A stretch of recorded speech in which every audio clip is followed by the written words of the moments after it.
Dear viewer, 2022 প্রথমবার টিপিএসসির মাধ্যমে নিয়োগের বিজ্ঞপ্তি প্রকাশ করা হলো, অ্যাডভার্টাইজমেন্ট নাম্বার 01/2022, এবং সেখানে 5টা পোস্ট রয়েছে। Permanent post of principal, industrial training institute, ITI এর প্রিন্সিপাল পদের জন্য 5 জনকে নিয়োগ করা হচ্ছে। সেটা হচ্ছে group B gazetted post.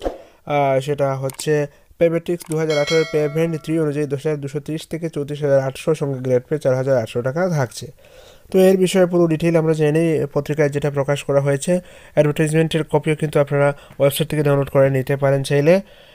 Essential qualification যেগুলো রয়েছে সেগুলো দেখুন যে a degree in any branch of engineering or technology from an AICTE recognized institute or UGC recognized university or deemed university with 5 years experience from a registered and reputed institution, that is workshop or factory or any production unit, or in teaching in a recognized institution. Qualification বুঝে গেছেন। Engineering degree থাকতে হবে, ইঞ্জিনিয়ারিংয়ের degree বা টেকনোলজিতে degree থাকতে হবে, অথবা সেকেন্ড অপশন রয়েছে, এটা হতে পারে অথবা হচ্ছে গিয়ে আচ্ছা প্রথমে কিন্তু 5 বছরের ওয়ার্কিং এক্সপিরিয়েন্স চাইছে। যারা ইঞ্জিনিয়ার বা টেকনোলজিতে ব্যাচেলর ডিগ্রি করা রয়েছে AICTE রিকগনাইজড ইনস্টিটিউট থেকে বা ইউজিসি রিকগনাইজড ইউনিভার্সিটি থেকে, তাদের কিন্তু 5 বছরের এক্সপিরিয়েন্স থাকতে হবে, কর্মদক্ষতা থাকতে হবে 5 বছরের।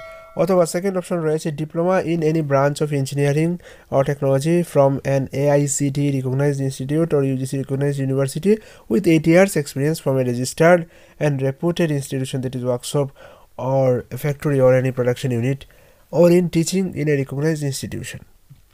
যদি ব্যাচেলার ডিগ্রি থাকে তাহলে কিন্তু 5 বছর এক্সপিরিয়েন্স রাখছে, কিন্তু যদি ইঞ্জিনিয়ারিংয়ে ডিপ্লোমা থাকে, ইঞ্জিনিয়ারিং বা টেকনোলজিতে ডিপ্লোমা ডিগ্রি থাকে, তাহলেও কিন্তু আবেদন করতে পারবেন। এক্ষেত্রে কিন্তু 8 বছরের ওয়ার্কিং এক্সপিরিয়েন্স থাকবে, তবেই কিন্তু আপনি প্রিন্সিপাল পদের জন্য আবেদন করতে পারবেন আইটিআই এর। এইজ বার কি দেওয়া রয়েছে? এইজ বার দেওয়া রয়েছে 18 বছর থেকে 40 বছর পর্যন্ত, এবং এইজটা ক্যালকুলেট করা হবে 22 মার্চ 2022 এই দিনটাকে হিসেব ধরে। এবং 5 বছর রিল্যাক্সেশন পাবেন SC ST বা PH ক্যান্ডিডেট যারা রয়েছেন তারা। তারপর হচ্ছে গিয়ে the SC ST or government servant will not get the further relaxation of 5 years over and above relaxation of 5 years which they are already entitled to get as SC ST candidate। কিন্তু SC ST যদি কোনো সার্ভিসে থাকেন 5 বছর relaxation পেয়ে সেখানে ঢুকে থাকেন, তাহলে কিন্তু আর 5 বছরের দাবি করতে পারবেন না, ওইখানে সেটা বলে দেওয়া আছে। আচ্ছা, তারপর অ্যাপ্লিকেশন জমা দেওয়ার লাস্ট ডেট কী রয়েছে? অ্যাপ্লিকেশন জমা দেওয়ার লাস্ট ডেট রয়েছে 22 মার্চ 2022। এখন জাস্ট ফেব্রুয়ারি শুরু হয়নি, জানুয়ারির লাস্ট ডেটে আমরা রয়েছি, এবং দেখা যাচ্ছে যে 22 মার্চ 2022 পর্যন্ত কিন্তু আপনি আবেদন করতে পারবেন। The application received after the closing date will not be entertained. 22 March 2022-এর পরে আপনি যদি আবেদন করেন তাহলে কিন্তু সেটা গ্রহণযোগ্য হবে না। বিশেষ বিবরণের জন্য আপনি টিপিএসসি এর ওয়েবসাইট আপনি দেখতে পারেন www.tpsc.tripura.gov.in, সেখানে কিন্তু অ্যাডভার্টাইজমেন্ট কপি রয়েছে। আমি চেষ্টা করবো সেটা আমাদের ওয়েবসাইটে দেওয়ার জন্য। আমাদের ওয়েবসাইট হচ্ছে smdntutorial.blogspot.com, সেখানে অ্যাডভার্টাইজমেন্ট কপি সহ পুরো ডিটেইল আমরা ওয়েবসাইটে দিয়ে দেবো। ওয়েবসাইট ভিজিট করে সেখান থেকে আপনি ডাউনলোড করে নিতে পারবেন। তাছাড়া আপনি টিপিএসসির ওয়েবসাইট থেকেও কিন্তু সেটা ডাউনলোড করে নিতে পারেন। তো এই ছিল আজকের আপডেট।